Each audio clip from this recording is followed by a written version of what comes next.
Morgan Spurlock, born in 1970 in West Virginia, was always driven by curiosity and a passion for storytelling. He moved to New York, studied film at NYU, and hustled for years, first as a playwright, then as a creator of quirky internet shows. Spurlock's early work revealed his playful, provocative style and his knack for pushing boundaries. The turning point came when he saw a news story about a lawsuit against McDonald's, sparking the question, what happens if you eat only fast food for a month? He decided to make himself the subject of this experiment, blending personal risk with a bold filmmaking approach. This idea became Super Size Me, a gonzo documentary where Spurlock was both filmmaker and test subject. His humor and willingness to put himself on the line made the project instantly relatable. With cameras rolling, he set out to answer a question millions were starting to ask about their own diets. The stage was set for a documentary that would change his life and the conversation about fast food forever. For 30 days, Spurlock ate only McDonald's, always saying yes to supersizing when offered, and limited his exercise to the American average. Before starting, doctors confirmed he was in perfect health. The effects were immediate: fatigue, depression, rapid weight gain, and alarming changes in his liver and cholesterol. His girlfriend, a vegan chef, and his doctors grew increasingly concerned as his health deteriorated. The film didn't just document his physical decline. It explored America's fast food culture, marketing to children, and the normalization of unhealthy eating. Spurlock interviewed nutritionists, school officials, and everyday customers, exposing the industry's deep reach. By the end, his doctors begged him to stop for his own safety. Super Size Me shocked audiences by making the consequences of fast food personal and visible. It was more than a stunt, it was a wake-up call.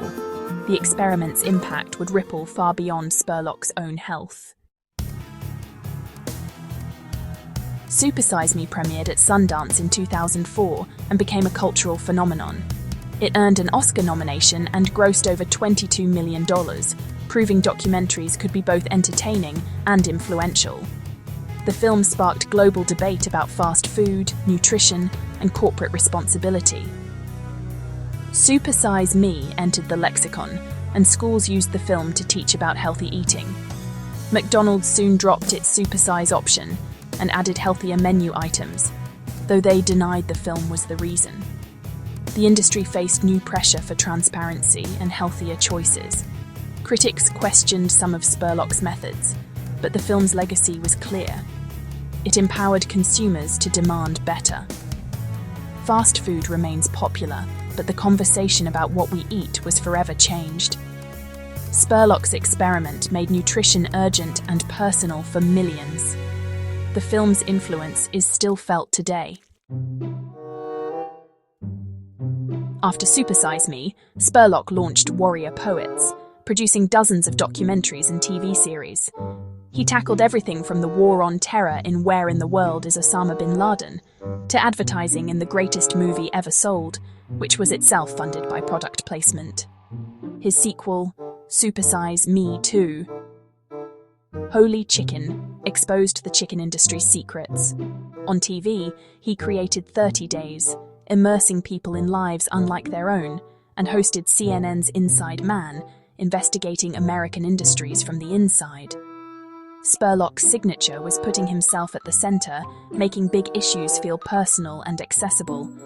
He blended humor with journalism, sparking conversations and challenging viewers to think critically. Warrior Poets became a platform for bold, thought-provoking stories. Spurlock's curiosity drove him to explore the hidden forces shaping our world. He proved documentaries could be both entertaining adventures and vehicles for change. In 2017, at the height of the Me Too movement, Spurlock published a public confession of sexual misconduct.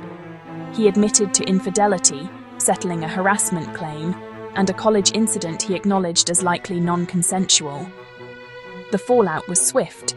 He stepped down from Warrior Poets, and his projects were put on hold.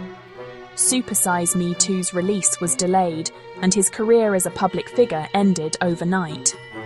Some saw his confession as honest accountability, others called it self-serving. The man who exposed corporate wrongdoing was now under scrutiny himself. Fans and critics alike were forced to reconsider his work and legacy. The controversy overshadowed his achievements and changed how he was seen. Spurlock's story became a cautionary tale about power, responsibility, and public trust. His career was over, but the debate about his impact had just begun.